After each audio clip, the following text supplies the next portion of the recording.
What's the biggest red flag when meeting new people? One of my bosses once told me that whenever you start a new job position, it's usually the first person who tries really hard to be your friend is the problem child of the office. They'll usually start telling you of people to avoid as well. I've found this very useful. When you mention something you enjoy and they immediately put it down. I enjoy going on photography walks around cities. That sounds really shit. Okay, well, kindly get lost, Mrs. Stranger. They don't listen to what you say and respond accordingly. They only wait for you to stop talking so they can talk about whatever they want to talk about. I've seen a lot of answers along the lines of when they say negative things about others, which I agree with, by the way, but for me a huge red flag is when someone can't let someone else receive praise or be the center of attention. I've met people in the past who have shown small signs of jealousy when I've praised mutual friends, siblings, strangers, etc., and in each case it was indicative of bigger jealousy and self-esteem issues that led to some messed up stuff. Belittling the sir in front of people but insisting it's a joke every time. Sadly, in this situation I used to be the belittled so. Usually when people speak of having a lot of people in their life that somehow turned on them and now they don't speak anymore. I remember one old coworker would become super fast friends with someone, then within weeks, yeah, we don't really talk anymore once. Ill accept. Hell, even twice. But when it's 4 to 5 times over, guess what? It's not everyone else. Subtle signs that they aren't remotely interested in you, and the only way you two are together is maybe because an obligation, favor. People change their tune often when they have to conceal their feelings of disdain for someone. When you barely know them and they act like your best friend, then later ask to borrow money. When they only talk about themselves. I hate that. They should be talking about me. They don't really listen to you or pay attention to what you're talking about, but expect you to be totally engaged with whatever they say and act put out if you aren't. When they're judgmental and critical of others, but never of themselves. Everyone here talking about slightly negative people, but Op asked for the biggest red flag, so I'm gonna go with having a swastika scar on their forehead. When they start talking about the tons of money I am going to be making with their new business venture in selling knives door to door. Asking me to PM them my ankle, massive red flag. Sorry. If they can't take no for an answer. People think I'm a bitch, but I'm really just blunt and tell the truth. They can't handle that. Nah. Chances are you're just a bitch. Let's be honest. We often see these red flags but deliberately push on to form a relationship. If the relationship goes bust, we critique ourselves for not heeding the warning signs. This is an unjust self-criticism. I have only ever met 2 men that I'm aware of who lied to me about their ages when we met. Both of these men turned out to be extremely unpleasant and abusive people. I dated one of them and knew the GF of the other one. I think people who lie easily even over trivial things tend to have very complex psychological problems and are best steered clear of. How they treat waiters, waitress, cashiers, janitors, bus drivers and everyone in the service industry. A co-worker friend of mine left a bunch of trash at the cinema after we finished watching a movie. I angrily picked up his trash, chased him and told him to throw it away at the bin 3 meters outside of the cinema, and he replied, "Dude, why are you so Japanese? I did graduated from Japan, I'm just letting the janitors doing their job." No dude, it's not being Japanese. It's being having manners. Couldn't look at him the same way again ever since. When they try to one-up you in everything you say. Or even worse than that, when they try to two-up everything you say. I have an unusual name. I don't mind when people ask me to repeat it, or even when they awkwardly ask about its origin. Dad is an immigrant. But when they're obnoxious about it, that's usually a good indication that they are stupid, an asshole. More than 2 tattoo teardrops. I worked at a Hobby Lobby and some really big, buff guy came in and came up to the register with 5 teardrop tattoos and purchased a pile of felt squares and a pack of sparkly stickers. That's a guy who probably suddenly turned his life around when he had a daughter. Uncommon, but not unheard of. Also, teardrop tattoos are the most painful to get removed. Reading through these comments made me realize I'm an asshole.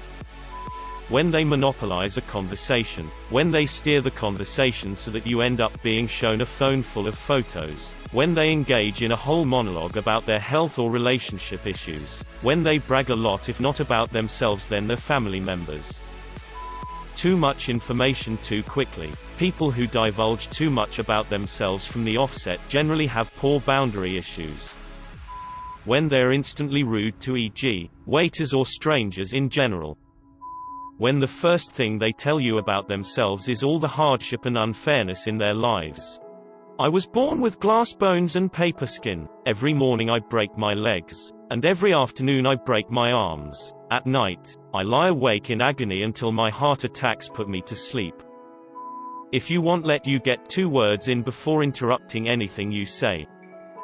People that are not considerate with your time. Being 5 minutes late every so often isn't a big deal, but when people are consistently 20 minutes late and make people wait, say for a dinner. If they nitpick your appearance or do a give and take. I just talked to a girl from a dating app who did that. And after I called her out for being very rude, she doubled down. It's a red flag for emotional abuse, IMO. You immediately start hearing from them about all the time other people have hurt them, betrayed them, or otherwise been assholes to them. If everyone you encounter is an asshole, chances are, you're the asshole. They only have negative things to say about others. You know what they say about if everyone you meet is an asshole. All they talk about is themselves and don't ask a single thing about you. I get the feeling that they just want to only talk about themselves. Don't care who it's to and don't really care about the person they are speaking to. If they are unaware of people around them in a social sense, like, they don't thank service staff or stand in the middle of crowded walkways and not move out of the way of others. Congratulations, you have made friends with a toddler. This is not the biggest of red flags, just ones that have recently pissed me off. I'm an alpha type. AKA I'm a self-centered asshole who doesn't know how or won't learn to behave in public. When they bring up topics out of nowhere just so they can spout their opinions and not actually have a conversation, it's very telling about their personality. When they have no problem dishing about others, especially friends, in a hateful way. Not only do I not want to hear what you have to say, but now I don't trust you.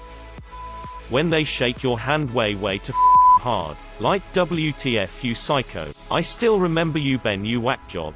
It's funny. Handshakes are a trust ritual. See, I allow you to control my weapon hand. You can trust me. These morons think they're asserting dominance, but they're just failing a trust test. You remind me of a guy the first used to date. If you have to invite them before they'll enter your house, if they avoid direct sunlight, and the biggest of all, no reflection in a mirror. They try to become close friends with you immediately when you've hardly known each other at all. They expect you to like them right away and don't seem to give you time to get to know them. I'm starting a communist revolution. To me that's a big red flag. Grabs boob. Sorry, I have no filter. Oh, so you're an asshole? No thanks. When they volunteer information like I don't like to hit women or I don't usually drink that much. Okay, sorry. If they don't have any empathy at all. When they just can't stop using their phone for even 5 minutes to actually have a conversation. I usually test my friends to see if they're worthy of my friendship. Former friend. She told my GF she was testing her one day and now she's super confused as to why it didn't go over so well. Love bombing is one. When they constantly put down other people's opinions even in done in a nice way and only their way of thinking is right. They always go yeah but, or actually I think. A few red flags for me are, they flake or cancel plans at the last minute constantly without reason. They rant about their personal problems and don't talk to you at all about common interests. They never have money on them but ask you to take them around to places. A people user. They start drama such as fights with you or others. Toxic. When emergency situations happen, they're nowhere to be found or heard from. If you can't handle me at my worst, you don't deserve me at my best. Such a narcissist thing to say.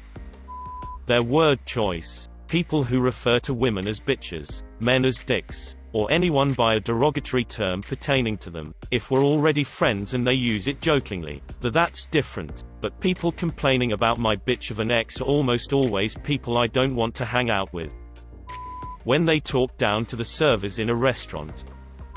Hello, I'm legally required to tell you that in a registered sex offender. When they ask how I have fun at parties if I'm not drinking at them. They're just trying to find out if you do drugs. Oh, I friended you by accident. Is that okay? So you're a bot. Nice. People who gossip or complain about mutual friends or coworkers. You may feel special that they want to share this with you, and curious about what they are talking about, but they are likely saying the same type of things about you to everyone else. It's a similar situation with people who complain about their exes to you when you're dating. You will probably become another person they complain about to the next person they are dating. I'm not a racist, but may make an exception for that joke. I'm not racist, but how is that racist? I said I wasn't racist. Immediately tells you the most intimate things about themselves and the people in their lives, like a listing garbage barge emergency offloading cargo. If they cheated with you, they will cheat on you. I hate drama. Literally anyone who loves and constantly causes, attracts drama. Shit. I always knew I was an asshole, but I do a decent number of these things. Sorry guys, skeptical smiley face. They judge people for being on meds. What someone takes for their ADHD is the problem. The biggest red flag when meeting someone is when they say, "Hey, you're finally awake. You got caught crossing the border, like me and that horse thief over there." It's even worse if you just woke in a horse-drawn carriage. They drive like an asshole. Asshole driver equals asshole. When they have rules for their life that they expect others to abide to. If you can't handle me at my worst, you don't deserve me at my best kinda shit. The first time I met one of my old roommates, she told me she had a 3-strike rule with people and then she was done with them forever. Everyone has general rules of thumb in life. Things they learn to be true, etc. But to take the time to essentially announce this to people you're meeting is more or less of a warning about you than others in your present life. The totally shocking plot twist: she was a horrible person. Ironically, this did not apply to the guy she was constantly breaking up with throughout the year. If they keep talking, rambling, and don't let me get a word in because conversations involve 2 or more people, right? Making me politely interject more than once. If they start a monologue, I'm no longer a participant in the conversation. I've become a hostage. They make a point of letting you know that they are a good Christian. They chew with their mouth open. We should go out and get pissed tonight. Mate, we literally just met 2 minutes ago. I don't even know your name. I am not going to make myself vulnerable through alcohol with you at night in a dodgy town I've never been to, just because we have the same phone. Sounds like you've been to the UK at some point. People who lead with their trauma. None of that makes that person unique, nor will it excuse the bad behavior, which almost without fail, will follow. ETA. I'm specifically referring to people that tell you about all of the ways they've been traumatized within an hour of meeting them. In no way do I think people should never talk about their traumas. Please go find a therapist or counselor. It's important. That said, it's a bit much and assumes a lot about the person you're trying to become acquainted with to think your trauma is unique when you're having an opening conversation. No one gets through life without trauma. They're carrying a big cross and wearing a white hood. Being nasty to servers and/or store clerks. People who get angry way too easily. So annoying. I don't even have to read the top comments. The best answer is, when they only talk about themselves and their accomplishments. Even better, when you try to add to the conversation with relevant experiences, and they immediately respond with a story just like yours, but just a little bit better. If people don't take responsibility. I hate it when people don't take the blame when it was their fault. Meeting new students having the rich kid syndrome after joining HS. Making disparaging remarks about other people or treating service people like they are beneath contempt. Sometimes I will call them out, like, "Why do you want to talk that way about her, him? Or why would you treat a server like that?" This can start a whole conversation about negative behavior. Sometimes they just get pissed off and sometimes they make fun of me, but I like to hope that every once in a great while, someone gives it a second thought. Arrogance and passive aggressiveness for no apparent reason.